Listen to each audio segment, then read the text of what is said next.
We're rolling. Good to see you, Let's sir. go. Here we go. One of the things I wanted to talk to you about, I wanted to play this, but we decided we shouldn't play it because it could get copyright strike, and we don't want to get the episode. We don't want anybody to have any sort of a way to get it down. Sure. But it was the episode of you when you were on The View, and I think it was 2015 or 2006, like when you were running for president. Right. And you got introduced as our friend Donald Trump. That's right. Whoopi Goldberg gives you a big hug and a kiss. Joy Behar gives you a big hug. Barbara Walters gives you a big hug. They all loved you. They were all talking about how you might be conservative in your financial positions, but you're very liberal socially. They were talking about you in such a favorable light. The audience was cheering. And then you actually started winning in the polls, and then the machine started working towards you. Yeah. But there's probably no one in history that I've ever seen that's been attacked the way you've been attacked, and the way they've done it, so coordinated and systematically. And when you see those same people in the past, very favorable to you, like Oprah, when you were on Oprah's show, very. She was encouraging you to be Last president. week I did one of her last shows, I think maybe Thursday or Friday. That was a big deal, being on Oprah's show, the last one. And I was like one of the last shows in that final week. And I said, boy, we've come a long way since that. What was it like? Well, the concept, it was really like two different lives. You know, I had a very wonderful life, but I wanted to do this. The Apprentice was still going very strong. We had 12 seasons, and we had actually 14 seasons, 12 years over. They had a couple Well, of they them. canceled The Apprentice when you were running for president, correct? No, they had Arnold Schwarzenegger do it. I was involved in that, and I had enough of it, and we did great. It was doing great, but they wanted me to stay. They all came to see me. They said, we're going to give you a contract. They wanted to extend my contract. Mark Burnett is a great guy, and they wanted to extend the contract. Mark said, you're crazy. Don't run. No. Nobody gives up prime time, they said. You know, it's one of those little things, which is probably true. Nobody gives up prime time, though, for being president? For running against 20 some odd people, you know, it turned out to be 18 professional people, you know, mostly politicians. They said, who would do this? I mean, it's a long shot. Actually, the heads of NBC came over, the Paul Telegny, all the top people came over to see me, try and talk me out of it, because they wanted to have me extend. The Apprentice was doing well. So it was 14 seasons. It was 12 years. We had 2 seasons where we had a double, which rarely happens. It was just a hot show. And I said, you know, I want to do this. What happened is previously, like 4 years before that, they did a poll. They had Mitt Romney, and somehow they put me in a poll, and I blew everybody away. I blew him away, which isn't that hard, frankly, but I blew everybody away. And I said, that's interesting, because I never really gave it that much real thought. I thought about it, but never real thought. But I saw these polls were very good. And so I was thinking about doing it then, but I had a contract with The Apprentice. Plus, I was building 2 big buildings at the time, and I wanted to make sure they got finished up properly. And it was one of those things. The kids were just sort of getting involved. They're very capable kids, but they were getting involved early on. So I did that. I got them done. I had some very good successes. And I came on, and then I thought about it for the next one after the Romney disaster. And I ran, and I won against Hillary.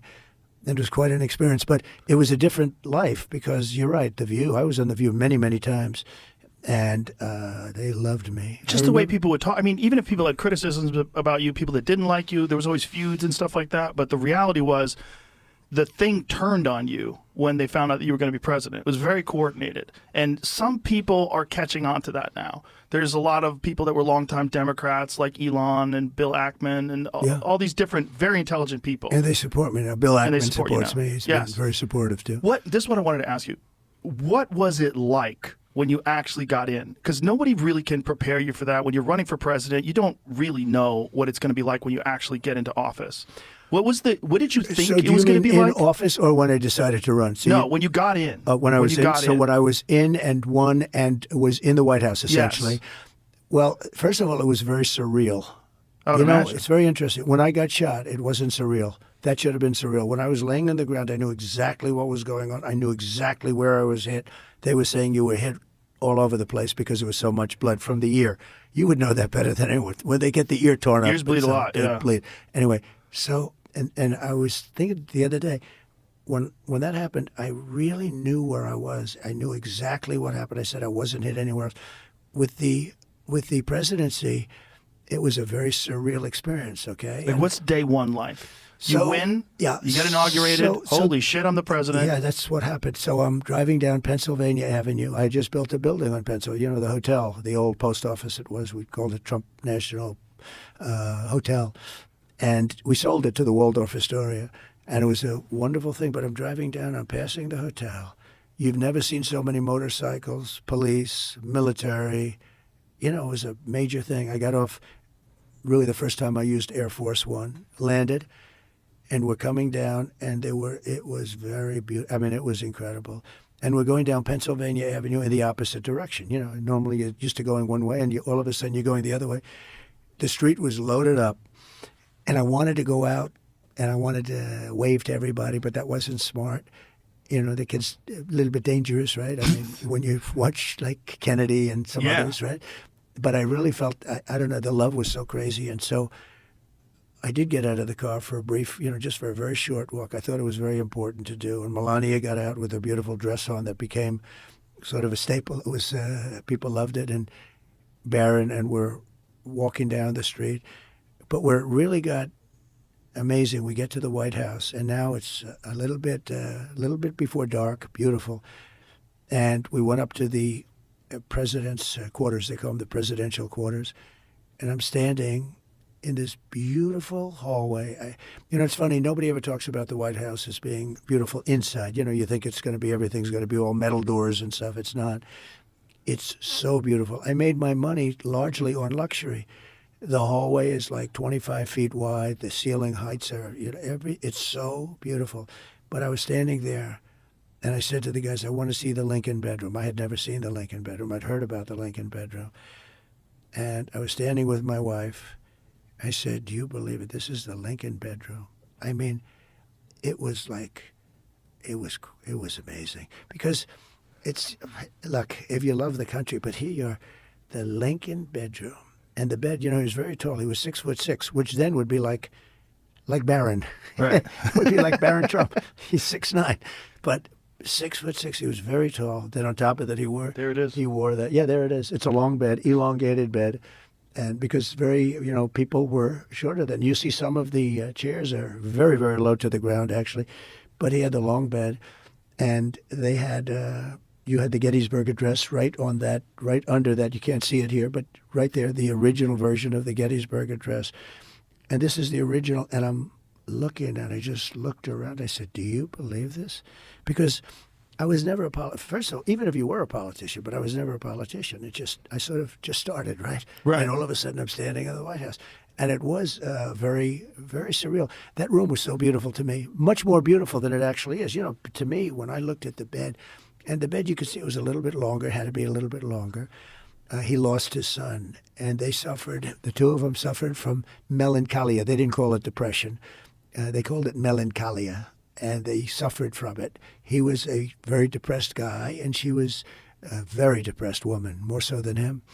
And on top of that, they lost their son, whose name was Ted. And it was just seeing it in the little pictures, a little tiny picture. I mean, you can't see the details there. Little tiny, everything the way it was, a little tiny picture of Ted, who he lost. And it was devastating. And he was, look, he was in a war. He was having a hard time because he couldn't beat Robert E. Lee. Robert E. Lee won like 13 battles in a row, and he was getting like a phobia, like a fighter. You know, a lot about the fight stuff. But like, I went to a UFC fight, and it was a champion who was 14-1 about a year ago. You would know the names. 14-1, and the only guy he lost to was this one guy, but the guy that he was fighting was like almost just an average fighter, lost numerous times, but he beat this one guy.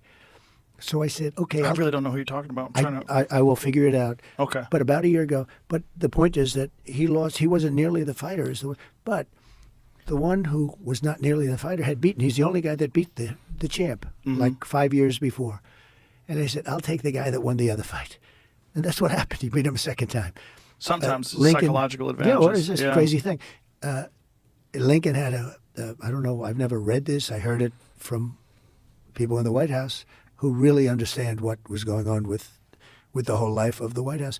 But Lincoln had the yips. about, in a way, as the golfers would say. He had a phobia about Robert E. Lee. He said, I can't beat Robert, because Robert E. Lee won many battles in a row. He was just beating the hell out of him. You know, they tried to get Robert E. Lee to be on the North, but he said, no, I have to be with my state. You know, the state was his whole thing, and he went to the South. And he was, I've had generals tell me, we have some great generals, the real generals, not the ones you see on television, the ones that beat ISIS with me. We defeated ISIS in record time. It was supposed to take years, and we did it in a matter of weeks. These are great generals. These are tough guys. These are not woke guys. But their favorite general in terms of genius was Robert E. Lee. In terms of strategy, you mean? Strategically. He took a war that should have been over in a few days, and it was, you know, years of hell, of vicious war. And so here I am standing there, and again, I had never really done this before. You know, I ran a number of months before I won. I probably, I guess if you figured max it out, it would be a year, something like that. So I had never run for office. And I did well. I mean, I went into debates. We had 18 people, including me, and then slowly but surely they started to disappear. We had debates, good debates. Everyone's aware of all this stuff. But what I want to get to is, like, what was the experience once you got inside? It like, was just what did you think it was going to be like in terms of, like, your ability to govern? Yeah. Like, this is your first experience governing anything. You've never been a Yeah. governor. You've never been a mayor. Private, yeah, Right. private stuff. Business. Yeah. But now all of a sudden Well, you're inside the White House. The biggest thing was just that first moment of being in this hallowed. It was really a hallowed place to Right. me. It was Surreal. It was beyond. To me, that was the experience. It was a surreal experience, and then with time, that wears off. With time, it becomes, you know, your place where you stay. And Right. I was doing a lot of. I had two things that I really focused on: governing the country and survival. Because from the moment I won, before I got to office, all of a sudden, they came down. I mean, nobody has ever been treated that way. And you see that. I mean, you see where in the Washington Post very early on they said, well, now the impeachment stuff starts. And it did. I mean, it literally started from the beginning. So I had survival and run the nation. I had a combination. Most people don't have the survival. They get in. What did you expect, though, in terms of, like, once you got inside, you had to appoint all these people? Yeah. Like, how many appointments did you have to make? Well, you within have a very short amount of time? 10,000 appointments. Now, they're different. You know, you have big ones, and then they appoint Right. 100 people and 200 people. But the president really is involved with approximately 10,000 appointments. So you'll appoint a Secretary of State, and he or she Right. will appoint a lot of people. So it's a lot. But in terms of major ones, you probably have like 100, but they're big ones. Treasury, state, military. And how did you know who to appoint? Well, I didn't. I had no experience. You have to understand, Joe. So I are was you there going 17 times in Washington, and I never stayed over. According to the press, which I think is probably right, over the years, I was only there 17 times. I never stayed over. So now I'm sitting there, I'm saying, this place is gorgeous, but, you know, I don't know anybody. It's like you know, you go to certain areas, and other areas, they may be great. Washington was great. Washington's not so great right now. We got to fix it. We got to make it better. A very dangerous place, very badly maintained place. We're going to make it great. We're going to make it better. We're going to bring it back. But I wasn't a Washington guy. I was a New York guy. I was a New York builder, and I built buildings in New York, and I knew that whole world, but I didn't know the Washington world too well.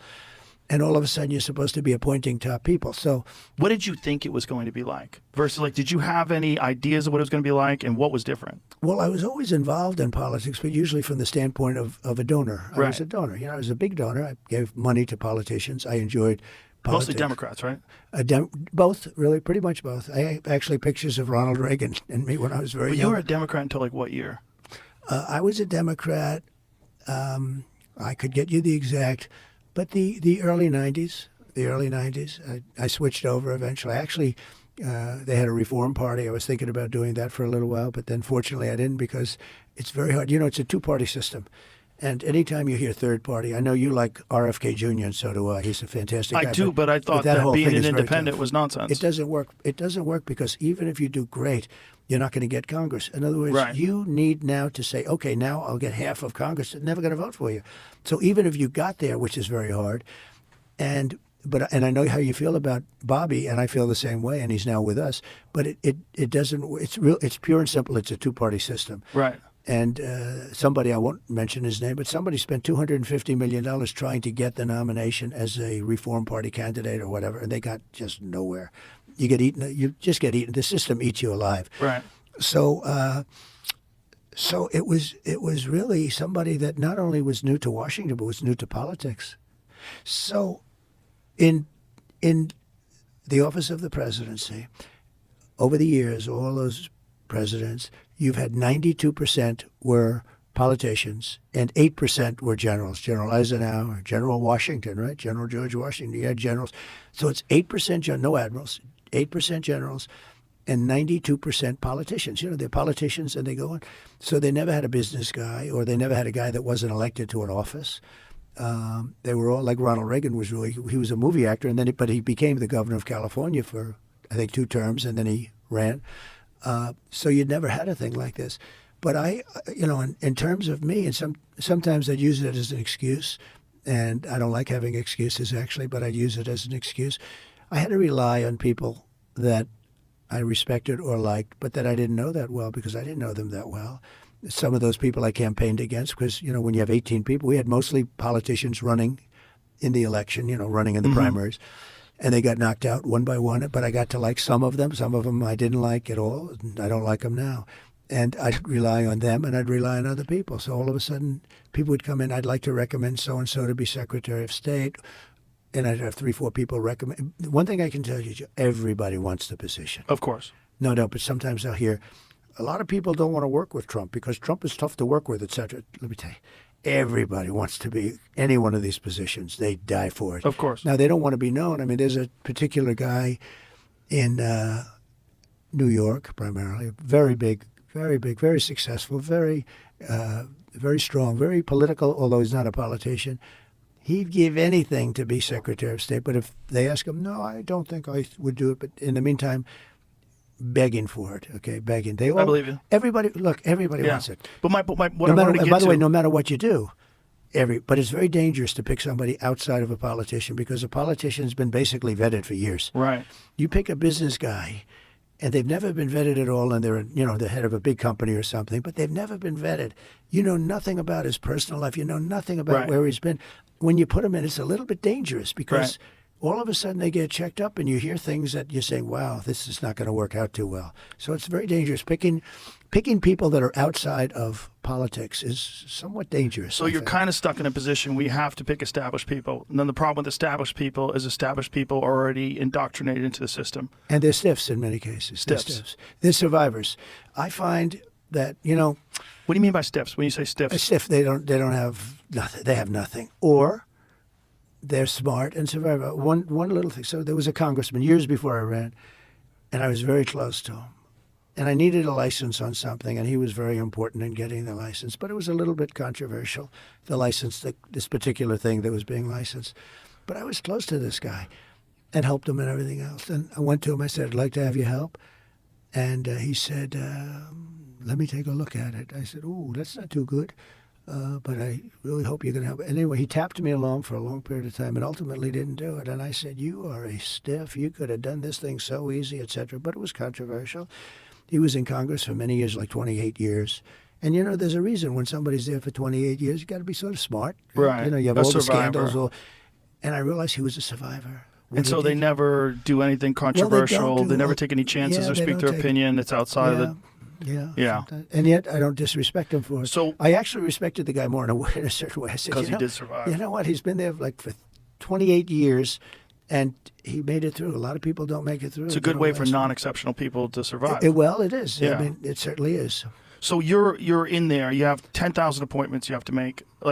So you're getting advice from people. And at one point in time, did you have a moment in time where you realized these are bad choices? Like some of these people I shouldn't have had in there. Oh yeah, I think so. The one question that you'll ask me, that I think you'll ask me, that people seem to ask, and I always come up with the same answer.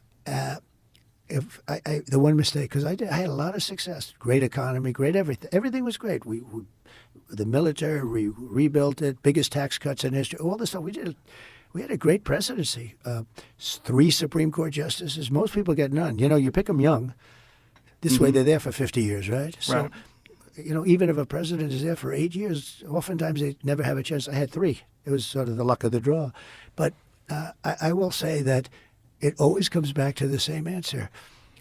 the biggest mistake I made was I picked some people. I picked some great people, but you don't think about that. I picked some people that I shouldn't have picked. I picked a few people that I shouldn't have picked. And Neocons? yeah, neocons or bad people or disloyal people or People that were just people that bad. were into the